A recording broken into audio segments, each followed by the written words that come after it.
I would like to welcome Dr. C.M. Senthilkumar. He is presently working as a principal scientist at ICR, Indian Institute of Spices Research, Kozhikode, Kerala. And he is an alumni of our institute. He did his post-graduation and PhD at this campus, Coimbatore campus, during 1998 to 2003. And then he served for some time in CSIR, and he went through lateral entry into the ICR system. And since then, he's working on the microbial pathogens. He's a very good worker in this field called microbial pathogens. He created his own interest for this field and then he entered into this field. And I happened to see his slide for some time. I could notice that he is presenting all the slides based on his own work, his own papers, his own presentations, whatever he has made. He has not copied something from other works. Whatever presentations, whatever works he has done, that alone he is trying to give you. And what he wants to specify to the students is that whenever we are coming across a simple pathogen in our own conditions, in our own either a fungal or else a virus pathogen, what next we have to do with the pathogen that is available on hand? That is the sole purpose of this seminar. And then I once again welcome Dr. C.M. Senthilkumar. And now you can have all your queries at the end of the session. Please go ahead, Mr. Sen. Audible. So good evening to all my student friends. Thank you, my dear friend Srinivasan, and thank you, sir, for inviting me to give this lecture. I think I should bring back all the students, those who have landed on moon just some time before. So I'll bring you to the ground state now. So, of course, that was an excellent presentation and a cutting edge work that has been done by now Dr. Ashok.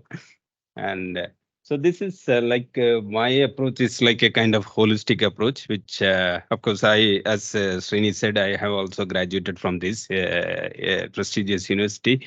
And I was very fortunate to be a student of great researchers from this institute who has made a tremendous contribution, like Dr. Rabindra, late Dr. Rabindra, and he was my MSc chairman. And Dr. Raghupati was my. Most of these young students may not be knowing about those great people who have done eminent contributions to their own field. And so I was a kind of cross-cultural.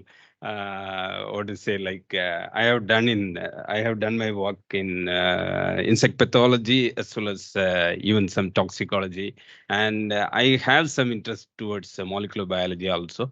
So I try to put all these tools in my work so that it is like a kind of knowledge, like what you gain from different aspects you put together and to achieve your final goal.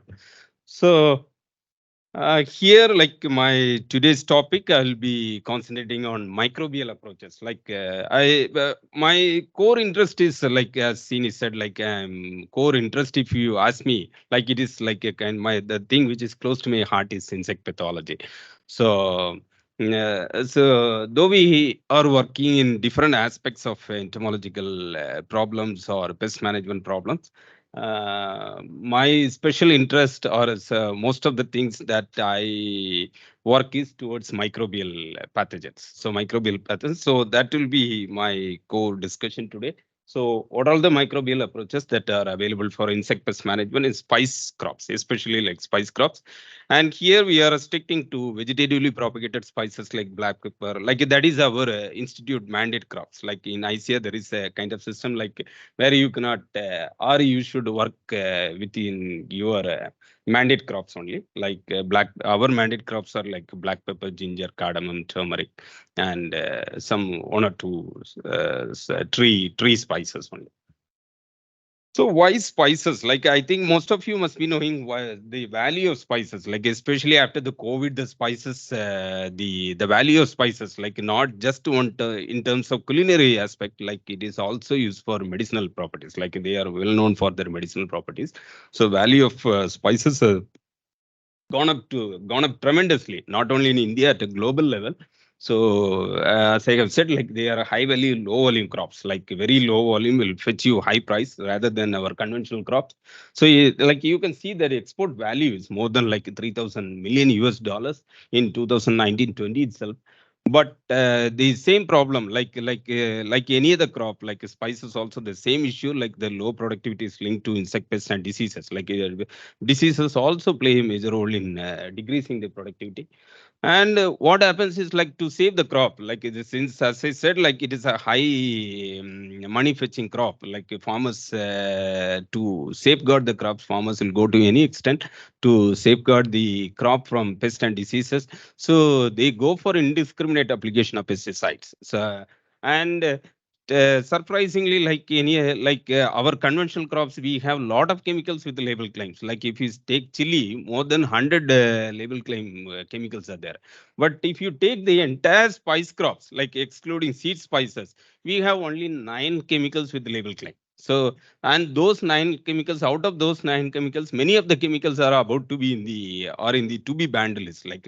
Government recently proposed some 27 chemicals to be banned, and like half of the chemicals will come under that category. And those chemicals which are still valid, they are all old generation insecticides. So that is a problem. And we cannot blame the farmers because they have to save the crop, so they will go for application of chemicals which are available in the shelf of the sellers. So what happens is, like when we export the crop, sometimes it will be like in the importing countries, they will detect the chemicals, the pesticide residues, and immediately they get rejected. Because what the problem is, like when we do not have proper residual label claims, we do not have the MRL values also. And once we lack the moral values, it is the importing country which sets its standards. Like the importing country will set its standard, and most of the importing countries, the countries which import spices, are developed countries like Japan, USA, and European Union. And what they do is, like they have high facility equipments, highly precise equipments, and they set the standard as limit of detection of the instrument. So when it goes to the limit of detection of the instrument, most of the chemicals will be detected, and most of the products get rejected most of the time. So that causes severe loss to the farmers. So pesticide residues are the major trade barriers. So in the absence of label claim chemicals, like developing the label claim chemicals, it is a big exercise, not like our conventional chemicals. I was discussing with Srini also, like the spices, the area is very low when compared to our conventional crops. So the problem is, like the pesticide companies, they doesn't find it lucrative for to register the chemicals. So, like, because it is the registration in is very costly process. It's not like we think is like not it runs into several lakhs. So they have to get back the money. Once they plow the money inside, they have to get back some profits. So none of the chemical industries are willing to come. So we have given some policy, like we have given some policy suggestions how this can be, how to overcome these issues, in especially for spices. Like we are asking the government continuously for some relaxation, especially for spices. So if you have some time, like people who are interested, they can read this paper, which was like you can find this paper in Journal of Consumer Protection and Food Safety, like about the policy changes that are required to bring in more pesticides, safer pesticides for the control of crops. So then, okay, so maybe before going inside, like maybe I'll just give you a small introduction. I think most of the people must be knowing what are the major pests of spices. I will not stay much here. Yeah, okay. I think I will go fast. Like black pepper, like I would say the major pest is pollu beetle, the Lanka Ramakrishna. That is a major problem for black pepper, which causes pollu berries. Like the berries, is they will feed inside the berries, and the outer coverage will be there, only the outer shell will be there. Like just if you touch it, it will become brittle. So that is why it is called as pollu. Pollu is a Malayalam word. That means like just it becomes powdery. So that is the major pest which cause more than 50% crop loss in the black pepper.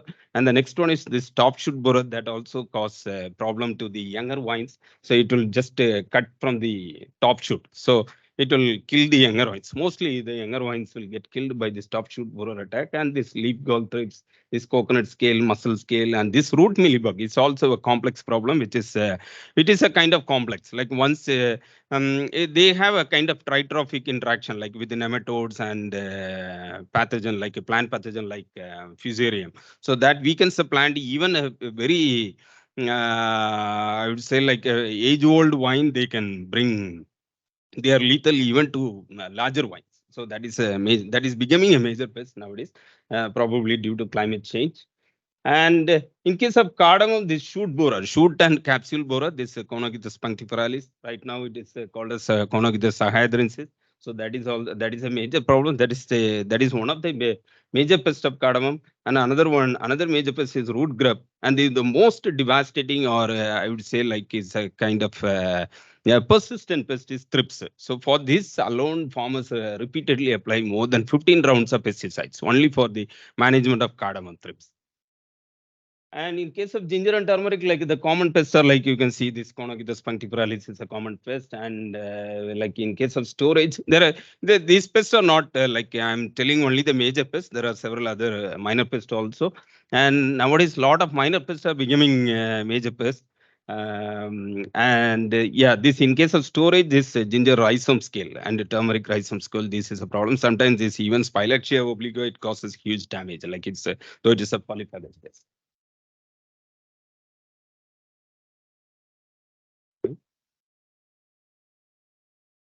Yeah, so this is a kind of yeah, emerging pest. Like in case of allspice, it's auger beetle. Once it was known as a kind of saprophytic insect, like it will feed only on dead woods. But now it is becoming a pest, like it is a pest on live trees itself. So this recently it became a major pest in allspice, and also it has been reported from nutmeg also. So there are different strategies for the management of crop pest, and I'll be restricting, as I said, like only the microbial aspects, and I'll focus only on entomopathogenic fungi and viruses. And as he said, like I'll be focusing more on the work that we have done in our laboratory, and probably that will be useful for most of your MSc students and PhD students who are starting up your research, who are new to this microbial aspects. So why microbials? Like, of course, this is a textbook thing that most of you must be knowing. They are highly target specific, and they are, of course, most of the things are safer. Most of these microbials are safer to human beings. And the development of development of pesticide resistance to these microbials is very less because they have a different mode of action. Like they do not have a single mode of action. Most of the entomopathogenic fungi, if you see, like they have a different mode of action on. So development of resistance is a bit difficult, and of course it is compatible with many other pest control methods also, and relatively very low cost. So like with the advancement of technologies, like more advanced you are going, so more costlier, but these are all bit cheaper, and when compared to the traditional ones. So I'll straight away go to our work. Like, see, if you see, like, if you take like first, let me start with entomopathogenic fungi. So entomopathogenic fungi, like you have two. Like one is like those which are obligate in nature and those which are facultative in nature. So obligate fungi, like you cannot grow in artificial media. It requires a live host. So they have some kind of limitations in application in the field, in field application, but still people are using it, especially for conservation biological control or inundative biological control. Like that aspects we can use it. Like these are some of the things, like probably you might have studied only in your textbook. I'm not sure how many of you have might have come across these entomothorales. Like this is like in neozygates which infects aphids. Like you can see, like the conidia itself is very big. Like you can they have primary conidia, secondary conidia, and tertiary conidia. So these are all different entomopathogens. Like, and even the another one, what you are seeing is mimicrella cerebrans. Like these are very hardcore insect pathogens. Like they devour the insect. The insect will have a very horrible death. Like you can see very like how the insect is attached to the substrate. They form hostorium and all those things, and they ruthlessly kill the insect.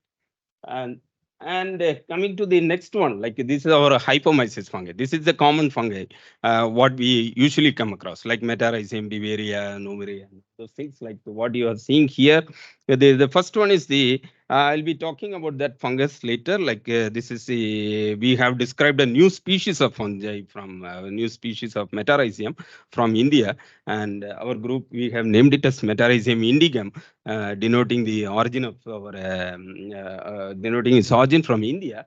And you can see like Beauveria, Escheria, Metarhizium, Riley, yeah, even Lecanicilium. So different species we have recorded, different species of entomopathogenic fungi we have recorded here.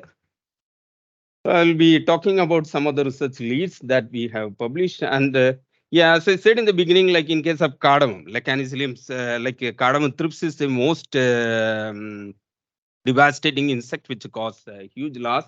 Like it can cause capsule damage up to 90%, and yield loss is more than 40%, like 48 up to 50% it can loss. It can cause yield loss. And you can see here this thrips attack the capsules. Like nobody will buy this kind of capsules in the market. It loses its total value. Like even in domestic market, people do not prefer like this kind of and see, like many people think cotton is the most pesticide consuming crop. It is not true. Like the highest pesticide consuming rainfed crop is cardamom.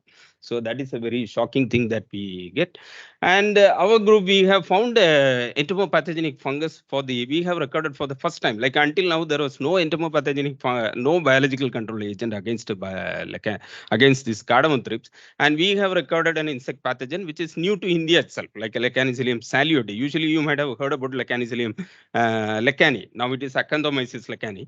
So, but this is the first time we have recorded for recorded in India from a naturally infected thrips. Like what, like as Dr. Srini was telling in the beginning, we scout for naturally, like we had a project, exclusive project for survey and documentation of entomopathogens or spice crop pest.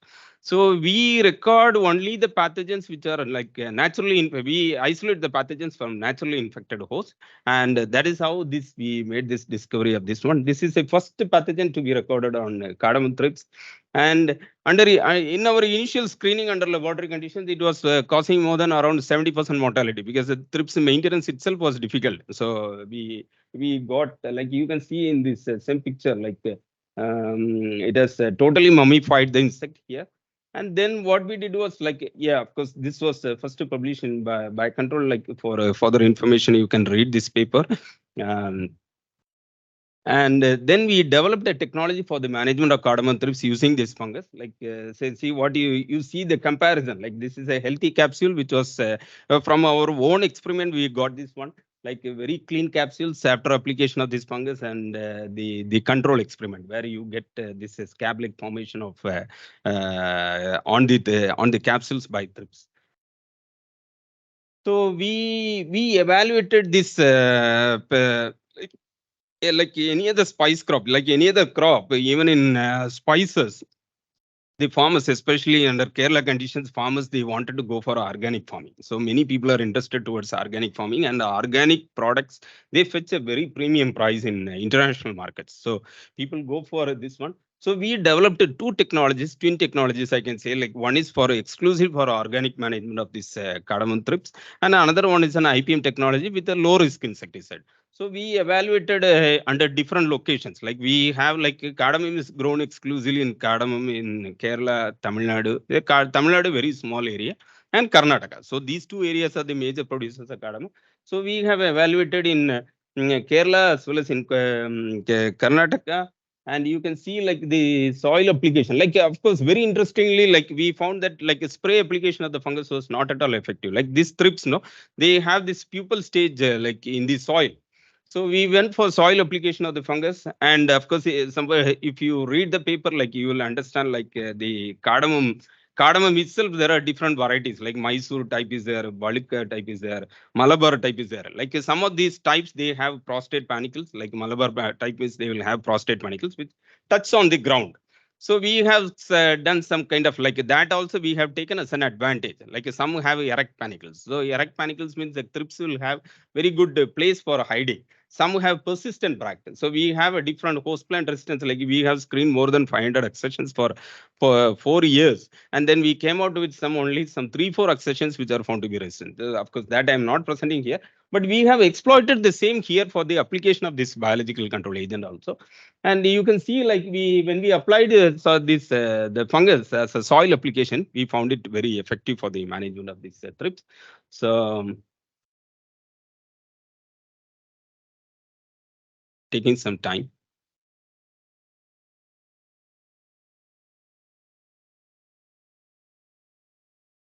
Yeah. Okay. So before developing an IPM technology, so this is for the 2 years we evaluated, and then we went on for the developing an IPM technology. So before developing an IPM technology, we have to evaluate its compatibility with the different insecticides and fungicides which are used in that ecosystem. So here what you can see is like we evaluated with the different insecticides. We like with the for the compatibility of that fungus with these insecticides and fungicides. And you can see like we have cornered with the spinosad. This spinosad is an actinomycet derived product that everyone must be knowing. And this was found to be effective in our pesticide trials. So we evaluated its compatibility with the spinosad and some of the fungicides which are commonly used. And then we developed an IPM technology for this one. And we did a combination of all this. We evaluated its a combination, like you can see, like the T3, which was found to be effective. Is like first you initially go for sanitization of the crop by going for a single spray of this insecticide. Like you can go for a single spray of this insecticide followed by 3 rounds of application of like see farmers if generally they go for more than 15 rounds of application of insecticide alone. So but we could reduce it to like 1 round of application of the pesticide insecticide followed by 3 rounds of application of this fungus. So this with this, like if you see like after the final harvest is done, and if you take the residues, you will not find any residues at all. So the one way is like you are going for a residue free produce, and also you are reducing the load of pesticide in the environment. So that's why this was found to be very effective. And if you want to get more information, you can go through this paper which was published in Biological Control.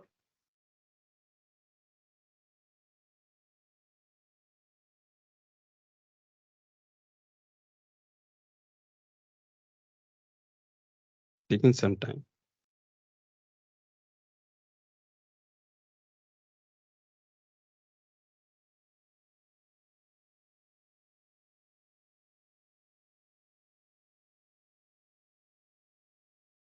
Okay.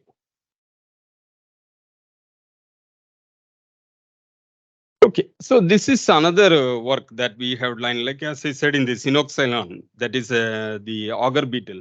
Uh, we came across an entomopathogen, like that is a very common entomopathogen, what we isolated or what we usually encounter, that is Beauveria bassiana. So why I'm putting this slide is like once you as he was telling in the beginning, once you get an infected insect, what do you do? So what do you have to do? So that is so this is the type of like this is a procedure of work that you can proceed so that you can come to a conclusion.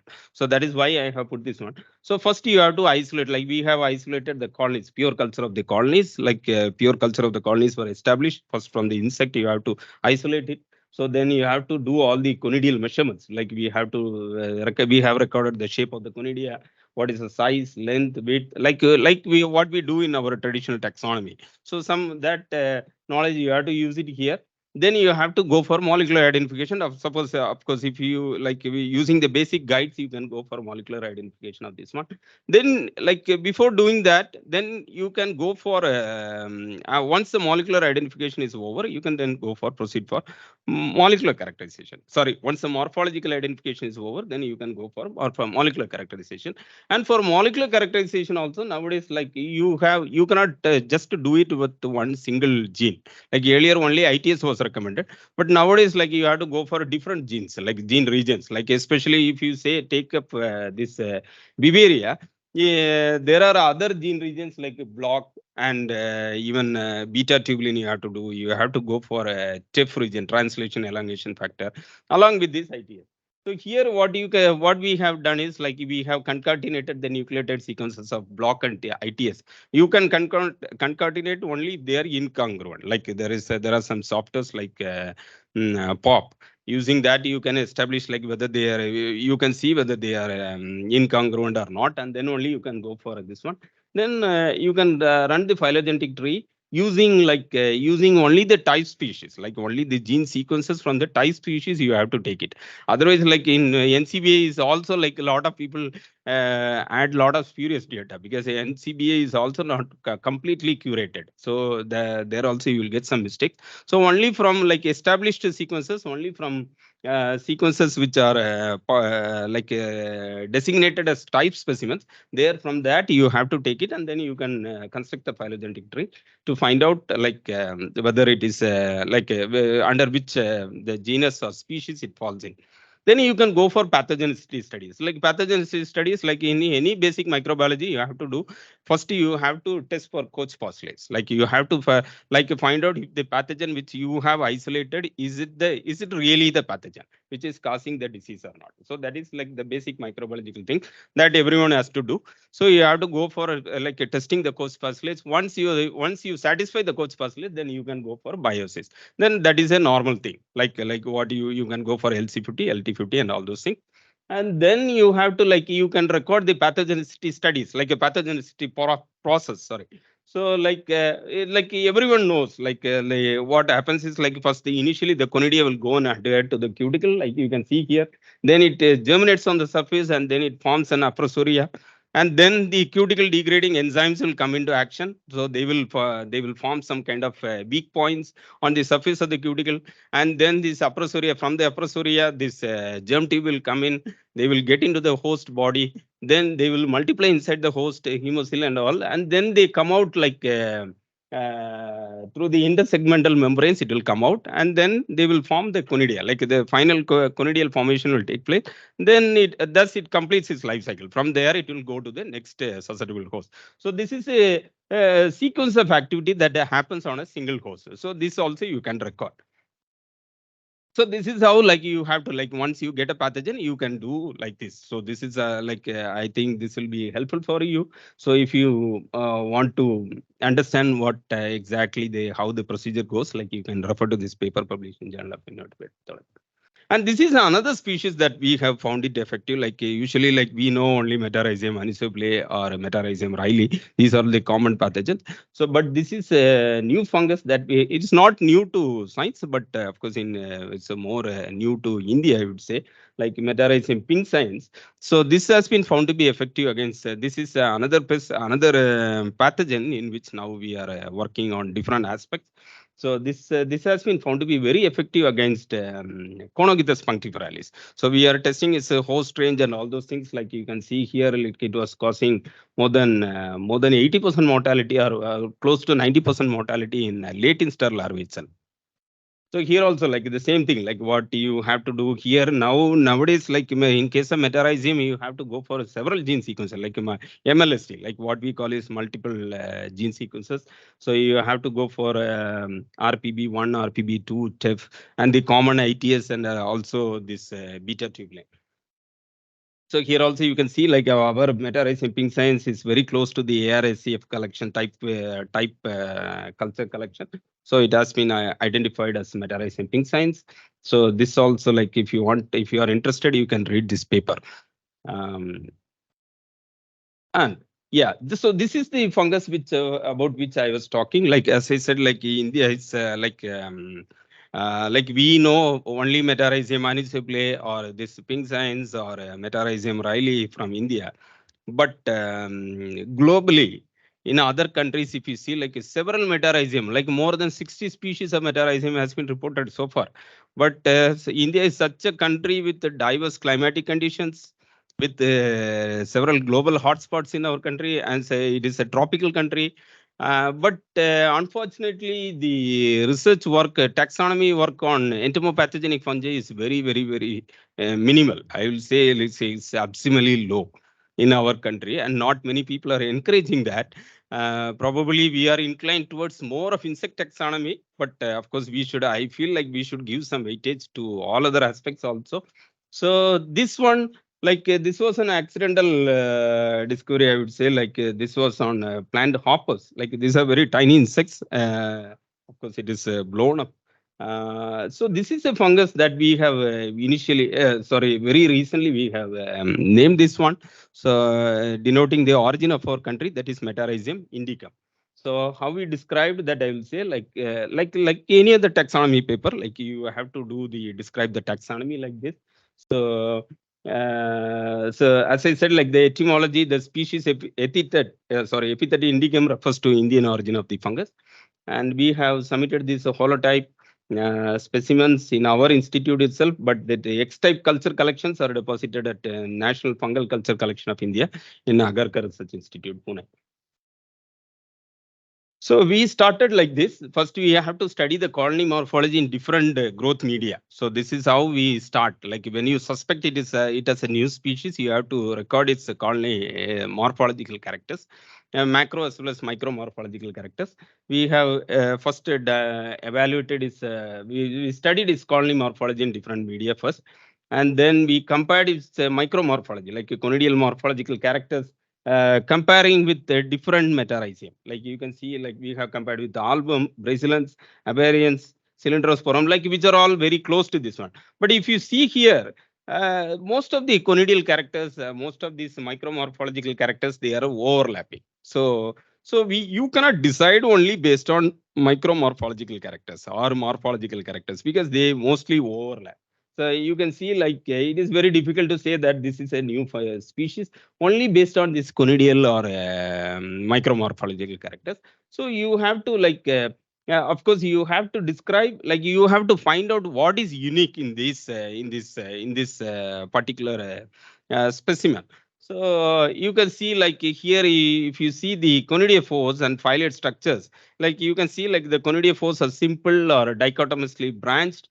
They are of course they are smooth walled and they are long. Generally, they when compared to other Metarhizium, they are very long, and the phyllates are solitary, and they are directly on the conidiophores, and they are ampliform.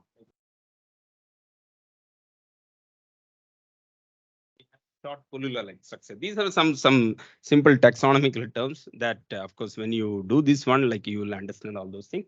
And you can see the close-up of that one.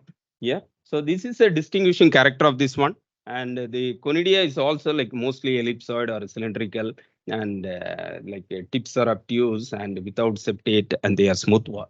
Then this is this with this we conclude the morphological characters, and then you have to proceed for the molecular characters. Like so molecular characterization, as I said, like now we have to sequence different gene regions.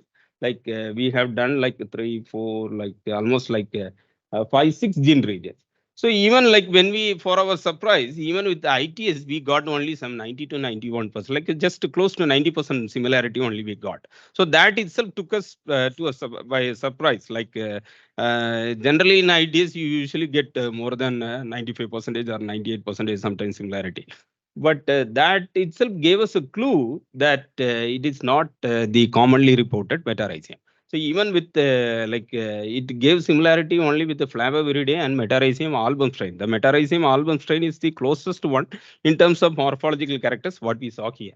And then if you see the other gene regions like a translation elongation factor or beta tubulin, like they were also within this range only, like more than within less than 95%. And even for RPB1, RPB2, and APN2. So APN2, we got only just 90% similarity with the type strain of Metarhizium album. So then we saw what could be what kind of mutations would have happened in the gene the region. And then we found you can see like here in that table, you can see there are several substitutions, insertions, and deletions that have happened in the ITS region as well as the other gene region. So this gave us a very what to say, like a solid proof of concept that this is a new species of Metarhizium that has not been reported so far. And then based on all these sequences and the combined gene sequences, we did the phylogenetic analysis, and you can see that Metarhizium indicum is standing away from all these things. And we Yeah, so then we named it as Metarhizium indicum, as I said in the beginning, indicating the origin of this origin from India. So we wanted like from India there are no reports of Metarhizium. So we wanted to have this. Probably now if you are naming, maybe we might have named it as Metarhizium Bharadam.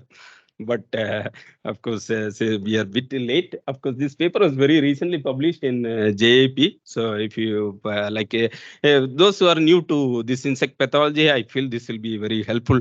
You can go through this and it will be a bit beneficial for you. Yeah, okay. This is a different aspect. Like usually we think entomopathogens as entomopathogens only. We do not we always think in a straight line only. We do not think sideways or something. So this is also a kind of an accidental discovery. Like we saw found like how many of you still believe like entomopathogens are just entomopathogens? They are all basically what they are. Any idea? Except the entomothorails, like you will say, like basically they are all saprophytes, like because you are able to culture in a simple media, right? So they basically they have to survive. Like they will not get an insect host to infect and do survive. So they have to survive in the environment. So they survive in the environment as saprophytes itself. And but they have different lifestyles also. Like apart from being entomopathogenic, they also do a lot of other things in the environment. So they play a major role in the environment. So this is a kind of accidental discovery only. Like when we applied this, like when we took this field trial in Wayanad, the workers in Wayanad, like we also observed, like then it was finally certified by the workers that they said that they are getting very good flowering, they are getting very good fruit set, and the plant growth is also enhanced like anything. So they said they were asking for that biofertilizer. They said, like, please give this biofertilizer next year also. So then we had a small doubt, like whether this, nobody usually this plant growth promoting effect is done only in plant growth promoting rhizobacteria, like we call it as PGPR, right? So just we wanted to check, like whether do they really have some kind of any mineral solubilization or any IA production or something like that. So just we did a small we started with the zinc oxides, zinc solubilization. Zinc oxide and zinc phosphate, they are all insoluble forms of zinc.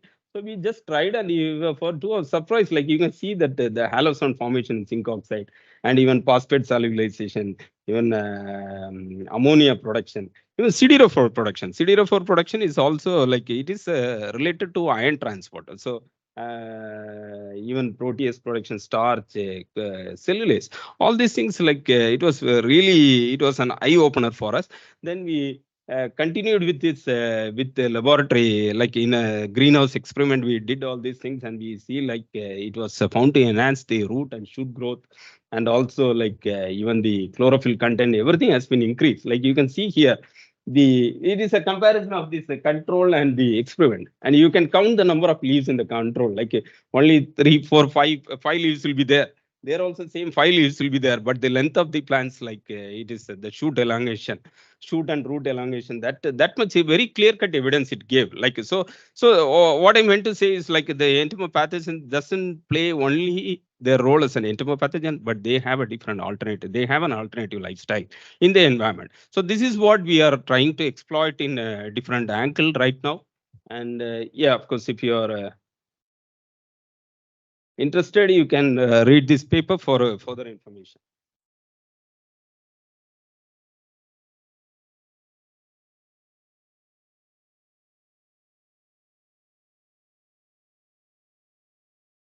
Ashok, it was working well for you.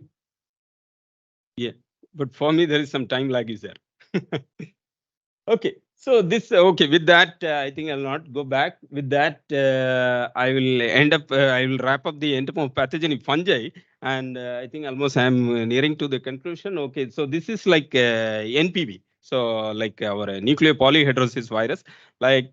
So usually you will notice, like you might have learned, like NPV are polyhedral in shape. So here what we observed is we here also we got an new species of NPV which is tetrahedral in shape. Like you can see the shape of this NP, which is totally tetrahedral. This is the stem as well as the temp.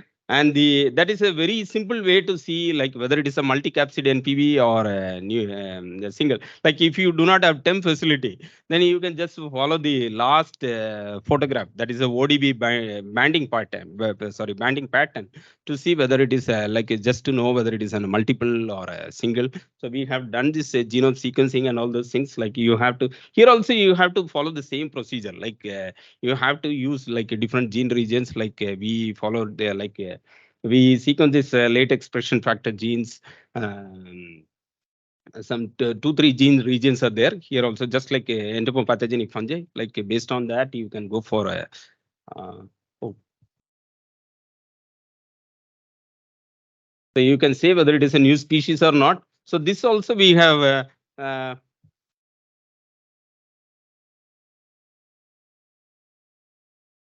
Should I keep it here? I don't know from where it is coming. Yeah.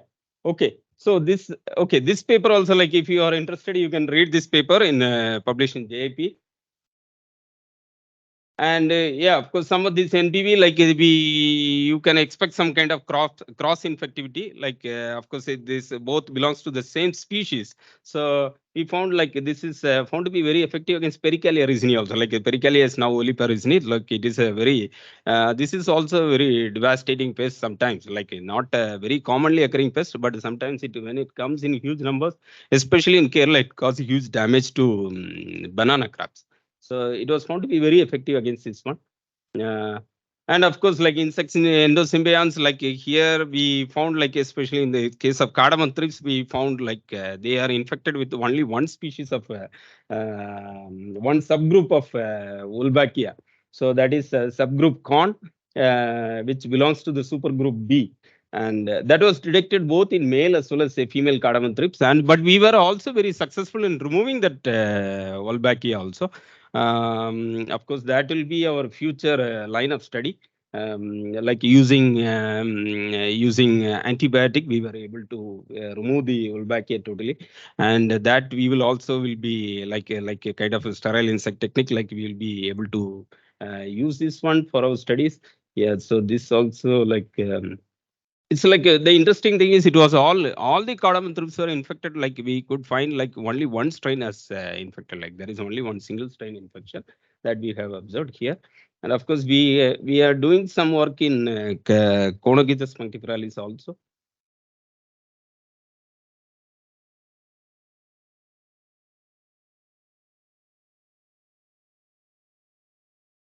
Can you do it from there?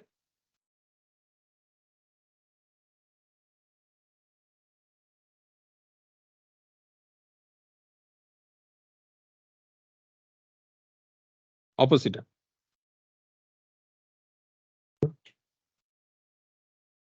I'm doing always this side. Yeah. Okay. Okay, so these are some of the opportunities. Like in case of fungus, like you can say, like you can establish. I think a lot of many people have started this kind of work. Like you can establish them as fungal endosymbionts itself. Like sorry, where it is gone. Yeah, as like as an endophyte. Like you can establish them as endophytes, so that it will induce like it's a kind of induced systemic resistance in plant. Like the plant will be immune for. Like you are just priming the plants for immunity. Like they become the plants will become immune to the pest, or if the pest attacks, like they will get infected. So that is one way. And of course, like Wolbachia, I think most of you must be knowing. Like once if you are able to eliminate the Wolbachia from one sex, and then it will be like there will be a kind of mating disruption that will be more similar to the sterile insect technique. So these are some of the opportunities that lie ahead for us in with respect to microbial pathogens. Okay, I think with this I'll be ending up my talk. So I'm thankful to all these people, like starting from my institute to several funding agencies, and my beloved TNAU for inviting me and giving this opportunity to talk in front of you. Thank you all for listening.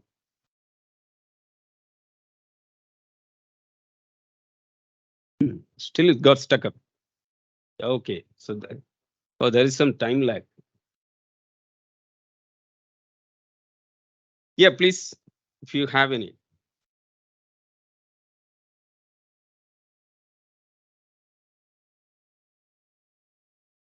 be happy to take up some questions. Of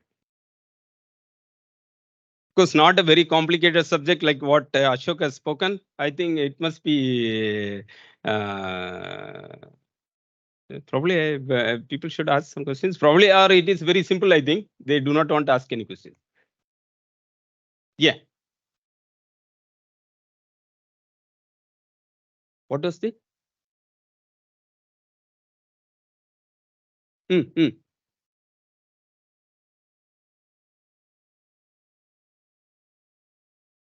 Sorry, I'm not getting. Sini, can you? Yeah. Yeah. Yes. Yeah. Now it has started. Like now we have recorded on green plants also. Yeah.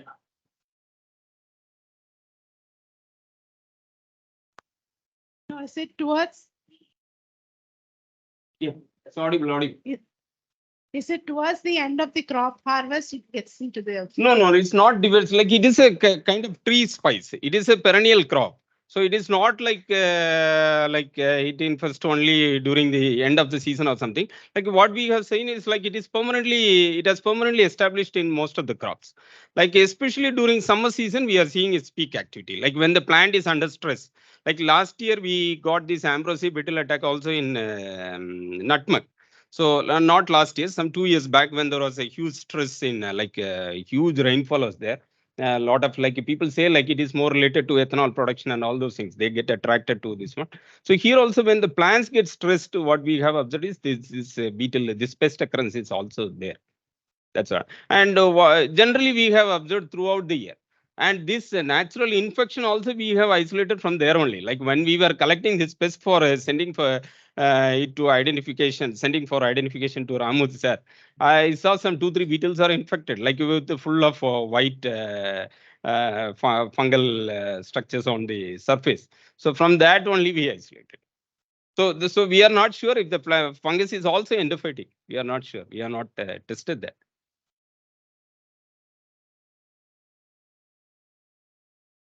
Oh, okay. Cotton, of course, it's a very short duration crop, no. But here it is like continuously it is there. The crop is always there. It's a tree spice.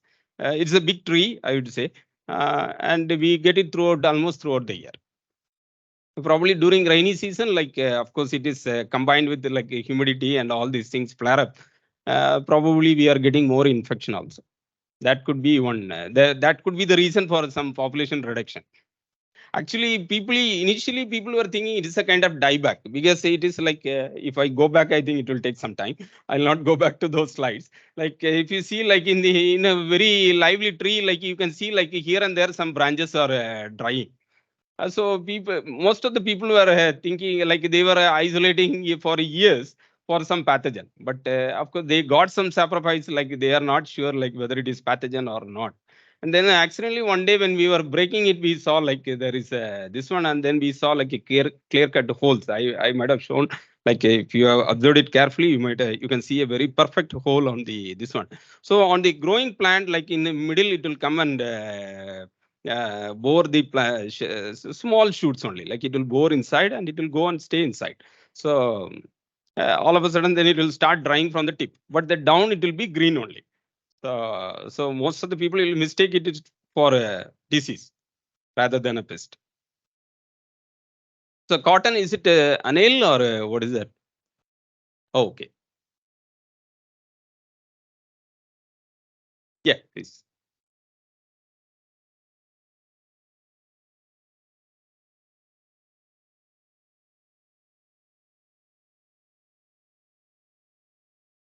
For the field evaluation?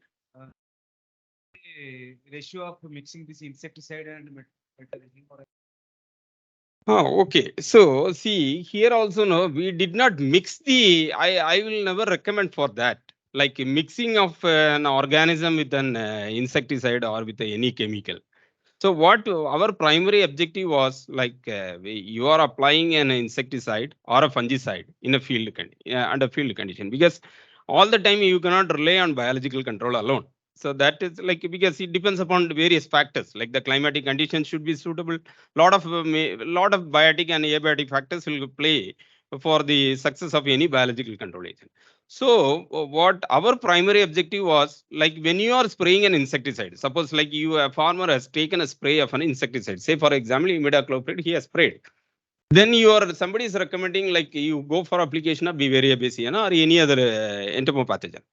So like already you have applied an insecticide, or say you like then you are going for application of this one. So what will be the effect of that insecticide on this fungus? Like that is what we wanted to know. Suppose like routinely you are applying an insecticide, and if that insecticide is really harmful to this pathogen or not, that is what we wanted to know. So like never we will recommend any like a combination of this biological control with any chemical, because like at a very highly concentrated dose, you do not know at what actually is happening inside. Like you may be developing an entomopathogen which is resistant to these insecticides. So that we won't recommend at all.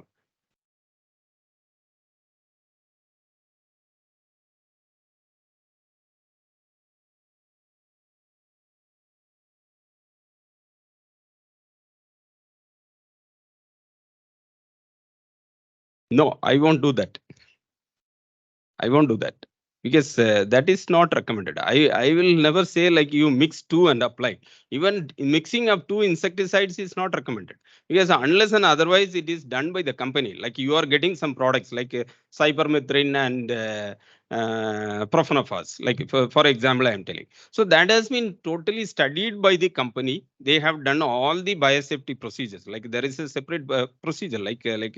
As I said in the beginning, no, like getting a label claim is not that very easy. You have to undergo a lot of studies that it involves. Like even for a we are not able to supply this entomopathogen to the farmers, because why? Because it is like we also lack biosafety license. Like because first you have to generate the biosafety data, then you have to submit those data to CABRC, and once the CABRC ratifies, then only you can register it for this one. And for one single entomopathogen, it costs 30 lakhs. Okay, so we are in the process of doing it from our institutional fund and institute fund and all those things. So so compatibility of insecticides, it has to come from the company, not by us. Of course, we can just do it for the sake of farmers. Like we can do all this physical compatibility, what we do in our toxicology labs. Like we do some physical compatibility tests and all, like emulsion stability, those kind of like basic things you can do it. But the real test has to come from the company.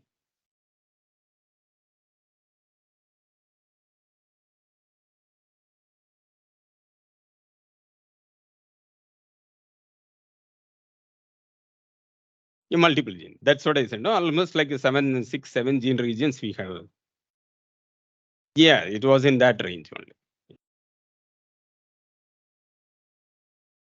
Any other host range? Yeah. Okay. No. We haven't done, but we are going to do that, because this is only for basic reporting of the new species. Now we are we are getting a lot of requests also, even from because this hopper is recorded basically from first it was reported from mango. So we wanted to test even against mango hoppers also. Like we are getting requests from GKVK and all those places. Like they wanted to test against other hoppers also. Uh, yeah. Yes, definitely.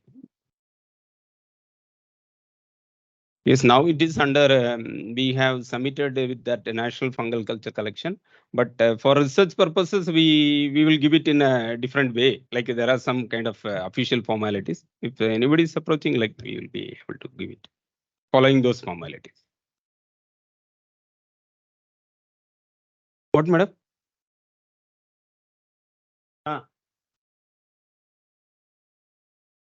You want specimens for definitely we'll give it. What is it?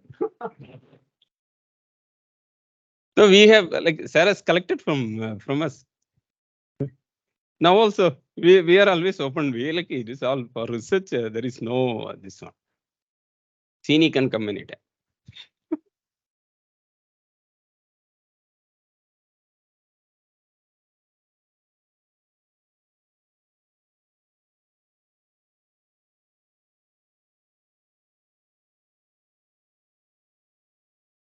So Ashok, what is your message to your younger generation? So anybody is approaching you for genome editing? Nobody. Okay.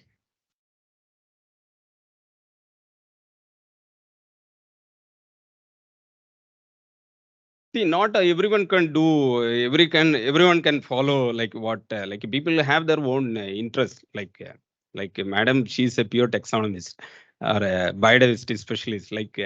I cannot really work on that.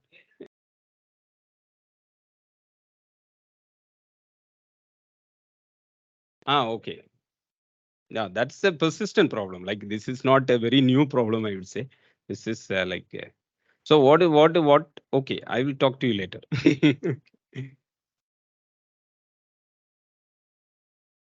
I think it's very late for them, probably. We should Okay, thank you very much for patiently listening to my. I do not know whether it was interesting or not. Thank you very much. Okay. You want to say something?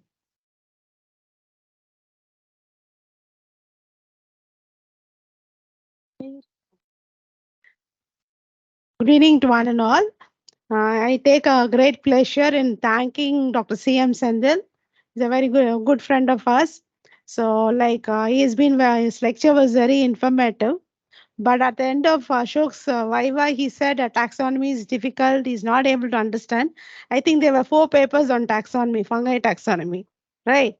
So don't believe in what he's telling. It is easy, right? Thank you, Sendil, for that wonderful lecture.